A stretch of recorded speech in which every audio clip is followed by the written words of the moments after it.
d'abord, nous devons. Vous savez pourquoi? Parce que Dieu, dans son nature de sa tribu communicative, qu'il communique avec l'homme, qui fait de telle sorte qu'il soit ce qu'on appelle aujourd'hui un Dieu qui est vraiment reconnu comme tel, saint.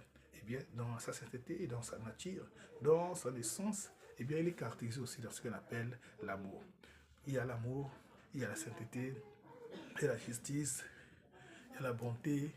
Tout cela font partie de ce qu'on appelle les attributs communicatifs où Dieu partage avec l'homme. Donc, si nous pouvons aujourd'hui avoir des sentiments, si nous pouvons avoir aujourd'hui ces qualités, ces caractères, ces attributs en tant qu'homme pour manifester de l'amour, peu importe dans toutes ces dimensions, eh bien, nous devons savoir la source.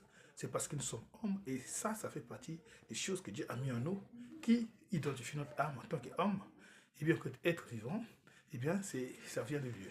Voilà pourquoi on dit que Dieu est amour. Et nous devons manifester aussi la même chose, frères et sœurs.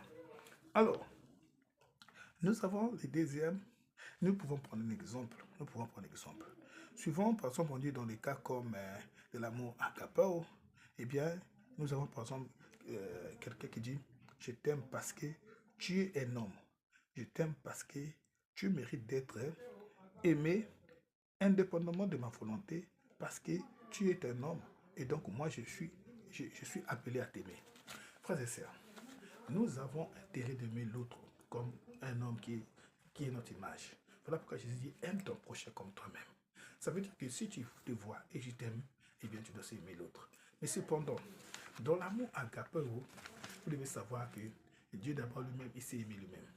Vous savez, dans la Genèse chapitre 1, on nous parle de la création de l'humanité, on nous parle de la création de l'univers, on nous parle de la création de l'homme. Mais il y avait quelque chose que Dieu mettait qui était un accent, qui mettait un accent que nous ne faisons pas trop attention, qui démontre que d'abord, Dieu lui-même, il est de sens amoureux, il s'aime et il a aimé ce qu'il a fait pour sa gloire d'abord. Comment? Nous allons voir que la Bible dit que chaque chose que Dieu a créée, et la Bible dit, puis Dieu vit ce qu'il fait était bon, il bénit.